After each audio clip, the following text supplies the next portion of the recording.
என்ன சாம்பியன், இங்க என்ன பண்ணிட்டு இருக்க? விளையாட போலியா? உன்னால எப்படி இப்படி இருக்க முடியுது?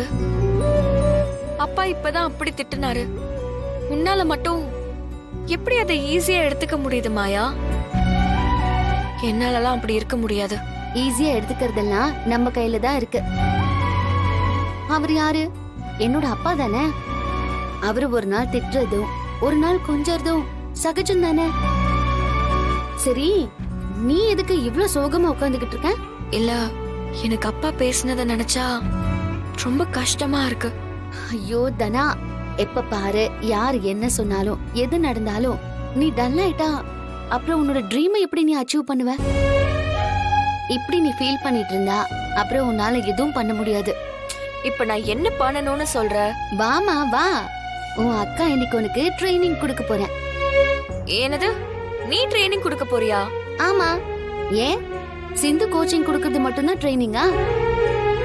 அவங்க என்ன சொல்லிருக்காங்க? உன்னை டெய்லியும் பிராக்டிஸ் பண்ண சொல்லிருக்காங்கல்ல? ஆமா சொல்லிருக்காங்க. அப்போ உன் கூட பிராக்டிஸ் பண்ண ஒரு ஸ்ட்ராங் பிளேயர் வேணும்ல? அப்படின்னா இந்த வீட்லயே உன் கூட போட்டி போடுற அளவுக்கு ஸ்ட்ராங் பிளேயர் நான் தான். வா விளையாடலாம். இல்ல மாயா, நான் காலையிலே ரொம்ப பிராக்டிஸ் பண்ணிட்டேன். இப்ப எனக்கு டயர்டா இருக்கு, என்னால முடியல. என்னது முடியலையா? அதெல்லாம் உன்னால முடியும்.